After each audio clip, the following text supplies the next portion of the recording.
Hey everybody, Greg Rice here in the bucket that's Pawtucket, Rhode Island. And today we're going to talk about the difference between a subsidized tenant and a non-subsidized tenant. Now, what's the difference? A subsidized tenant over here has a portion or their entire rent balance paid for by some type of agency on a recurring basis. A non-subsidized tenant, a regular old tenant, generates their income and pays 100% of their rent on a recurring basis. That's it in a nutshell. The video is over. Kidding. So, what are the similarities, differences that exist? There are many, okay? They're both tenants, all right? That's the first thing. They're all the same. They have the similar experience living-wise, okay? They live in the same home as non-subsidized tenants. They share the same roof. They're all tenants. That's the biggest similarity. One of the biggest differences is the way that a subsidized tenant versus a non-subsidized tenant is treated is far, far different.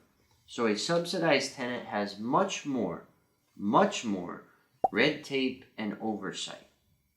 Non-subsidized tenants, all they have is themselves usually. But when you're a subsidized tenant, such as a Section 8 tenant, which is the largest subsidized housing program in the country, it's federally funded, has a caseworker, for example, that monitors the comings and goings of this relationship. So, for example, your inspections of the property are coordinated by the caseworker.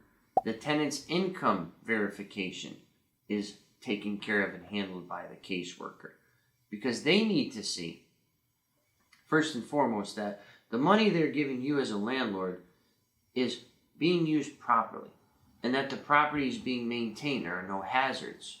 There's no lead issues. They want to make sure that that money is going to a proper and just source. And on the tenant side, they want to see that the tenant does in fact need this assistance, and they're not just taking advantage of the system.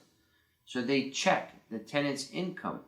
I don't know how frequently, I feel like it's monthly or quarterly, to see how much they're making at their place of employment or not making, and then they prorate and adjust the portion they pay you as the landlord based on that data. So that's how it works. Those are some of the biggest red tape issues. Now, when it comes down to the rent amounts that they pay, that's one thing that's always very interesting. For example, here in Rhode Island, a one-bedroom in Woonsocket, we'll go with Woonsocket, my favorite place, they pay about $900 to $950 for a one-bedroom. That's Section 8. That's what they feel is appropriate for that market and that tenant pool and that housing stock. On the other hand, I could post an apartment in Woonsocket, and I could post it for, say, $1,250 on my own, not using a subsidized program. And I could find a regular market tenant that will pay that. No problem. So the difference could be if the data that Section 8 or whatever subsidized housing agency has, the data that they're using to price their rental units could be more or could be less than what you could obtain on your own. So in Worcester, one of our franchisees was telling me, I believe a 3-bedroom they're getting about $1,400 to $1,500 for from Section 8. But when they post it to the general public, when they just post it to the regular old tenant pool, they're having trouble filling those vacancies at that price. They usually have to notch it down a little bit. So that's a market where it's the opposite of Woonsocket.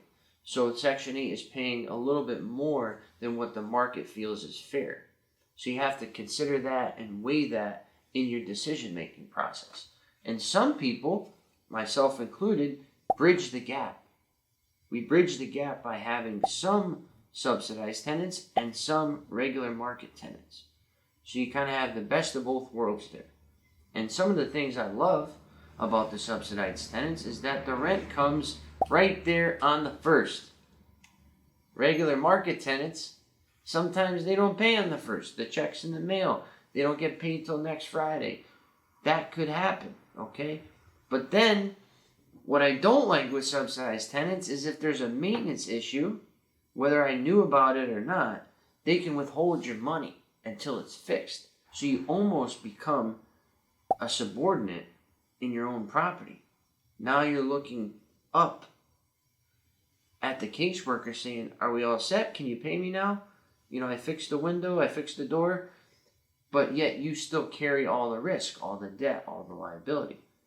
So that can kind of throw you for a loop too. If you're like, hey, this is my house, and this lady in an office is firing off emails telling me she's not paying my rent because the window doesn't close. You're like, what the heck kind of business is this? I feel like I'm getting shook down. But it's to protect. It's to protect the entity, the organization, the agency as a whole, so that the funds are used properly. And it's also to protect the tenant, to make sure that their domicile is safe and secure. What's funny is that regular market tenants do not get that same level of service because they don't obviously have the backing of an entire agency to support and advocate for them. However, they can do it themselves. So there's a trade-off there as well. So I can go on and on. I'm just kind of spitballing here. But in a nutshell, there's advantages and disadvantages to both. And I've clearly outlined some that you can take for consideration. And if you have any questions whatsoever, any feedback, let me know. Once again, Greg Rice from Nexus Property Management, your property managed.